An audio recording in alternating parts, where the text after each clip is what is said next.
Line of action is a little bit more complex topic. We need to know both the direction and location of the force to calculate the torque acting on an object. So we need to define the centroid coordinates, y prime and x prime, of the object. Now, we get this from the equation shown here, where we basically solve this integral and then divide through by the resultant force. So if you have atmospheric pressure and hydrostatic pressure, you get these two different equations based on that. So we need to simplify the area integral and so on a little bit. So if we know the shape of the object, we can say that dA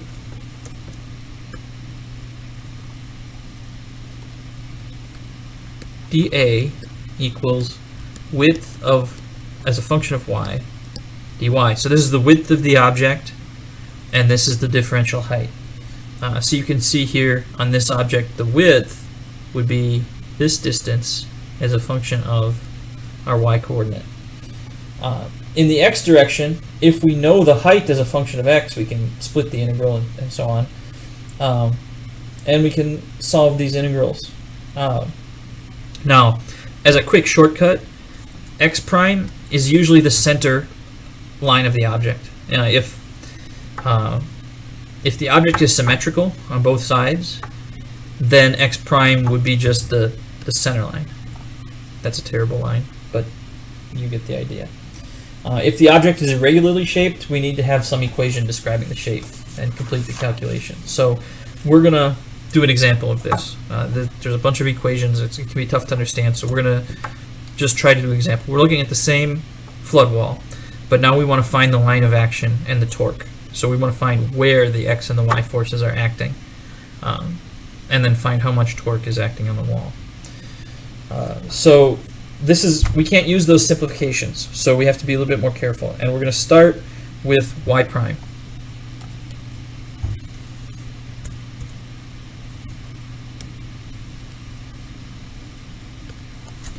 So y prime fx is integral over a of y times pressure dA, and we're going to break this apart. We're going to look at the flat part and the curved part separately. So if we just look at the curved part, we're going to do this integral in polar coordinates. So we're going to go the angle from 0 to pi over 2. So angle 0 is going to be straight down, and pi over 2 is going to be straight across. The y coordinate then is going to be r sine theta. The pressure is going to be rho g times h minus y. So h minus r sine theta. And then the d area is going to be w dy, but dy then is going to be r cosine theta d theta. So we get w r cosine theta d theta.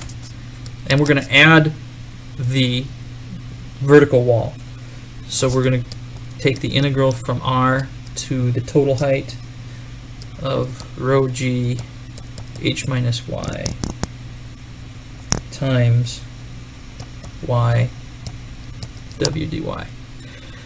Now I'm not going to go through all the math, but what we end up with is some complex trigonometric integrals. So once we expand this out, we have a sine squared cosine, and we have a sine cosine. So we have to perform those integrals. We look to our table of integrals from our calculus textbook, and what we end up with is a relatively long, complex equation. But we get that y prime is equal to r squared h over 2 minus r over 3 plus h cubed over 2 minus h cubed over 3 minus r cubed over 3 plus r cubed over 2 and r cubed over 3 times rho g all over fx over w. We already know fx over w because we solved that in the previous part. So putting all our numbers into this, we get that y prime is equal to 1.160 meters. So that's the distance from the bottom where the centroid is at, or where the force is acting. Now we can also do this for the x prime. So in this case, we're looking at the downward force. Now this gets a little easier because we don't have to worry about the long horizontals or the long vertical section, because there's no vertical force acting on that part. So we only have to look at the curved section at the bottom.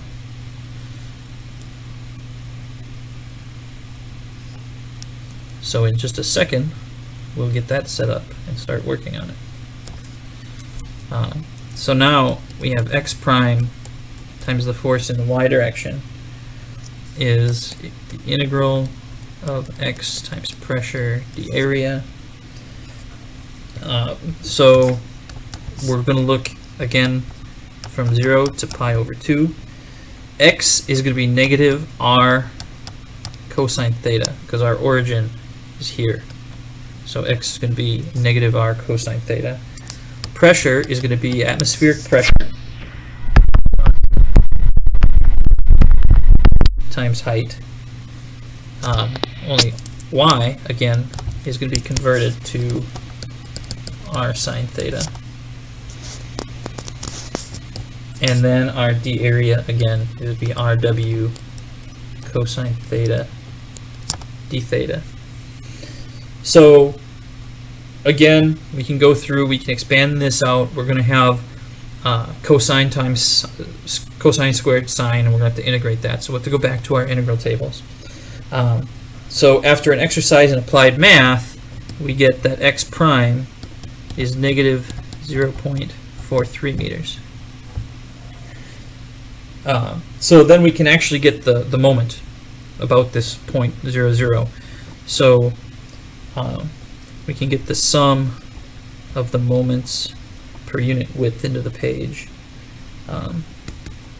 Negative 1.160 meters times 29.1 newtons per meter. This part is negative because of the right-hand rule, because of the direction of the two forces, of the force that's acting. And then we're going to add 0.43 meters times negative 123 times 10 to the third newton meters.